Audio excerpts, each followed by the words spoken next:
दर्पण सूत्र आज बताना है।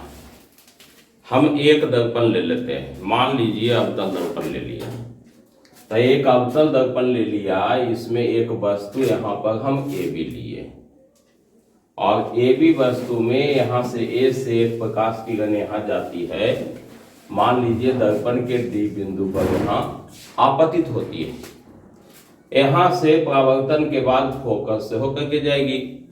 दूसरी किरण हम सेंटर से होते हुए ले जाते हैं, जो दर्पण से आपतन के बाद फिर रिटर्न हो जाता है। ये दोनों किरणें इस बिंदु पर मिलती है, यहाँ पर एक प्रतिबिंब बनता है, image A dash B dash. ये फोकस है, ये सेंटर है, ये वस्तु की दूरी। अब यहाँ हम देखते हैं वस्तु की दूरी पोल से जब हम मापते हैं तो इसको लिखते हैं पीबी। अब वस्तु की दूरी हमेशा निगेटिव होता है, चाहे कोई भी दर्पण हो, क्योंकि वस्तु को दर्पण के आगे रखा जाता है। और प्रतिबिंब बनता है बी डैश पर, तो प्रतिबिंब की दूरी पीबी डैश लिखते हैं, तो इसका मान भी लिखते हैं निगेटिव में भी, क्योंकि सभी दूरियां दर्पण के आगे हैं। फोकस दूरी जब हम यहां से लिखते हैं तो फोकस दूरी भी हम क्या लेते हैं, निगेटिव, माइनस भी, माइनस एफ। अब यहां देखते हैं दो त्रिभुज बन रहा है, यहां से यदि हम यहां पर परपेंडिकुलर खींच देते हैं, यहां ई ले लेते हैं, तो एक ट्रायंगल बनता है। ये दोनों ट्रायंगल एक दूसरे के सिमिलर है, यहां भी ये दोनों त्रिभुज एक दूसरे के सिमिलर है। तो सबसे पहले हम लिखते हैं ये दोनों के बारे में, फिर ये दोनों के बारे में। तो यहां लिखते हैं त्रिभुज DEF समरूप है त्रिभुज A dash B dash F के।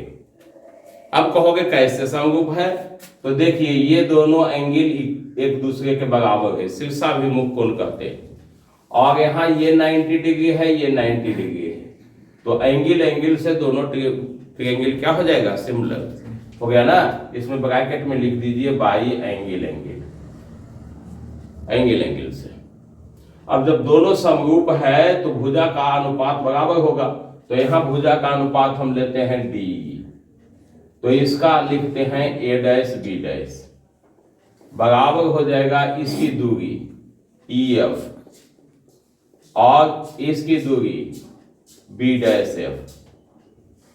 दिस एम्प्लाइज D की जो लंबाई है वो AB के इक्वल है, क्योंकि पैरेलल लाइन खींचे थे, तो D के जगह पर हम AB लिख सकते हैं और A dash B dash. EF की लंबाई लगभग PF के बराबर है, तो हम इसको PF कर देते हैं। इसका रीजन बता देते हैं कि EF रफली इक्वल टू PF है, लगभग बराबर है। अब आ जाइए इसी प्रकार से यदि हम देखते हैं ये दोनों ट्रायंगल में, तो ये दोनों ट्रायंगल भी एक दूसरे के सिमिलर है, तो यहां पर हम लिखते हैं कि त्रिभुज ABC ये भी समरूप हो जाएगा A dash B dash C के, A dash B dash C के। यहां भी हम ऊंचाई का अनुपात लेते हैं और बेस का अनुपात लेते हैं, इक्वल करते हैं, तो यहां भी हो जाएगा AB बटे A डैश B डैश बराबर BC बटे B डैश C। इसको इक्वेशन नंबर 1, इसको इक्वेशन नंबर 2 कर देते हैं।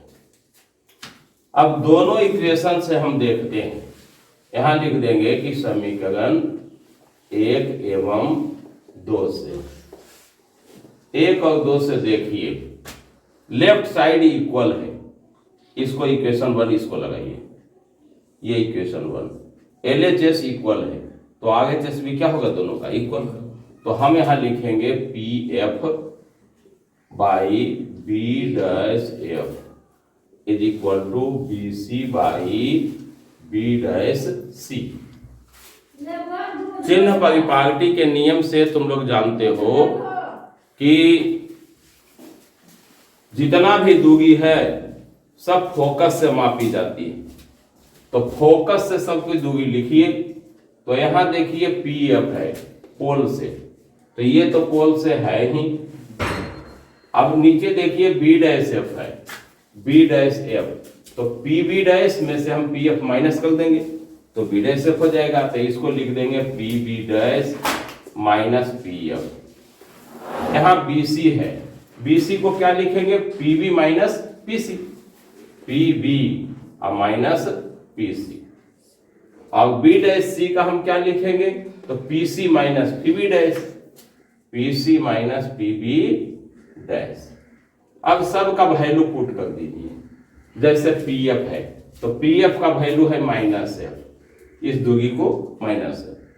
फिर देखिए पी बी डैश है, ये क्या है, माइनस भी, फिर माइनस देंगे पी एफ का फिर क्या है माइनस एफ, तो माइनस माइनस क्या हो जाएगा प्लस एफ।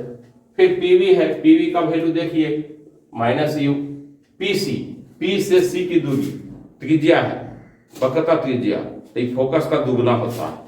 तो इसके जगह पर हम लिखेंगे माइनस में 2f, तो ये हो जाएगा माइनस माइनस प्लस 2f। फिर पीसी है minus 2f minus PB dash, image की दूरी है, माइनस माइनस क्या हो जाएगा प्लस। अब इसका क्रॉस मल्टीप्लिकेशन कर देंगे, क्रॉस, चलिए कीजिए क्रॉस, इधर से कीजिए, पहले यहां से कीजिए माइनस यू से, माइनस माइनस प्लस यू भी, इससे इसमें कीजिए माइनस यू एफ। अब 2f से कीजिए माइनस 2v_f, इससे f में 2f स्क्वायर। अब इस साइड मल्टीप्लाई कीजिए, minus minus plus 2f square, फिर यहां माइनस हो जाएगा vf। अब 2f स्क्वायर दोनों साइड से कैंसिल हो रहा है, तो यहां देखते हैं यहां पॉजिटिव केवल u भी है, इसको रहने दीजिए, बाकी सबको इस साइड भेज दीजिए। uf चल जाएगा प्लस में, ये भी चला जाएगा प्लस में, यहां पहले से माइनस vf था, तो यहां हमको हो गया uf 2vf माइनस vf, क्या होगा vf, नहीं ना।